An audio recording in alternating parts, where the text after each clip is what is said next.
problem.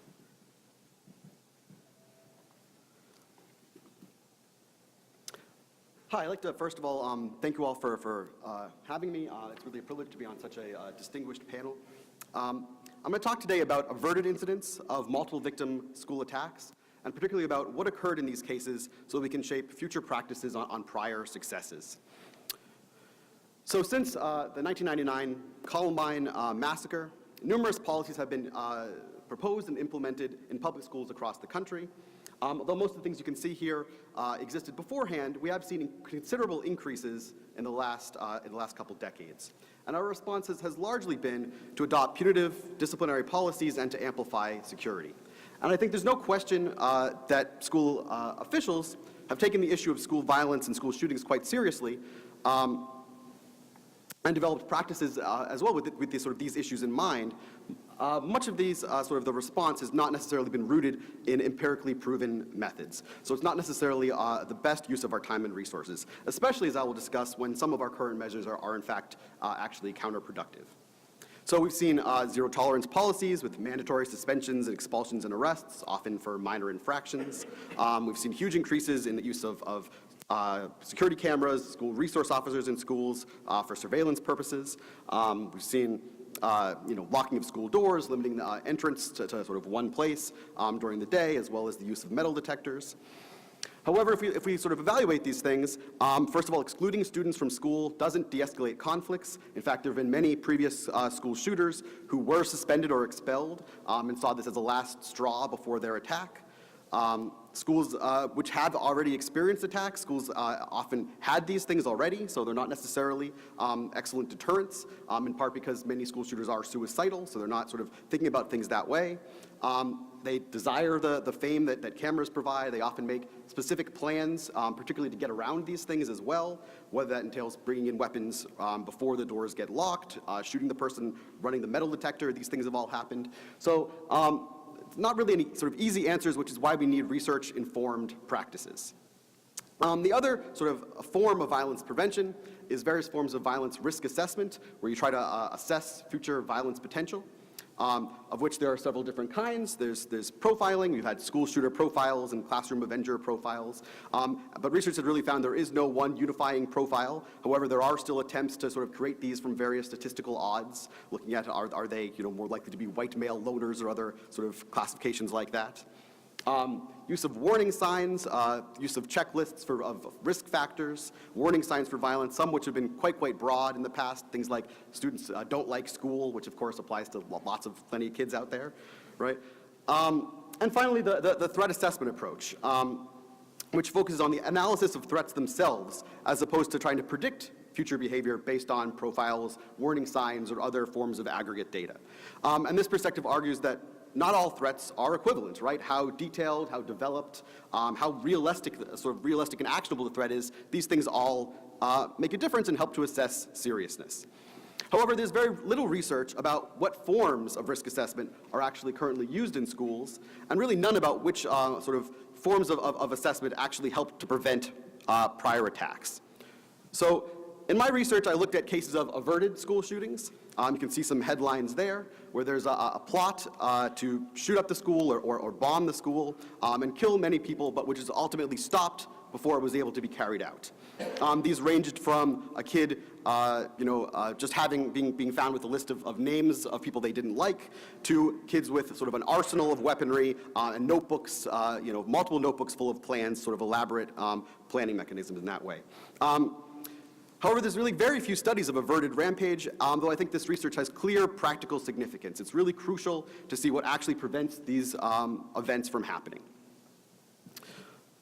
So I'm going to talk about a few of the key findings from my recently published book, The Risk of School Rampage, where I located 195 cases of averted rampage threats across the United States during this 10-year period. And then I was granted access to 11 public schools that averted a rampage attack, and then did in-depth interviews with various school officials and police officials about who were directly involved in preventing these incidents. And this was then compared with various news reporting and legal documentation. So I'm going to talk a little bit about what has worked, and I'll discuss sort of two vital ways in which these incidents have been averted.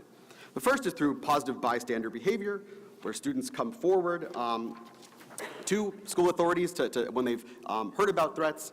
And this is linked, we'll talk to positive school climate, as lots of people have discussed here today already, as well as threat assessments, as opposed to warning signs or profiles.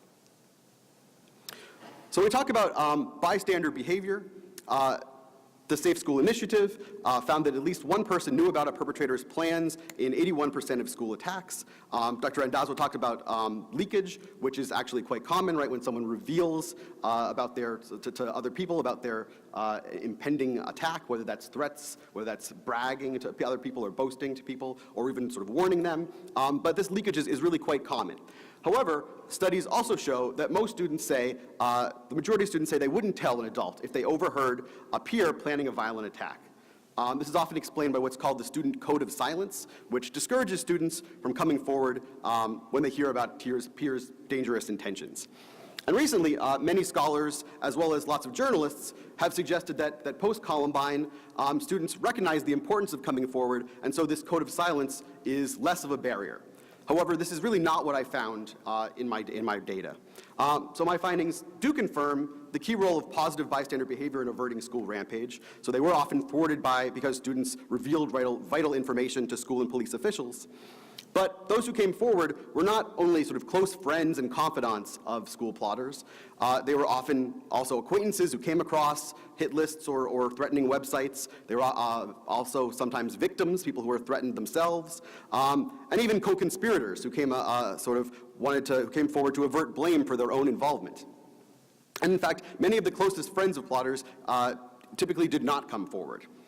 Also, the sort of positive bystander behavior of a few students often occurred in a larger context of many more students keeping silent about their own knowledge about threats. So generally it was far more people who knew and said nothing than the number who knew and did in fact come forward.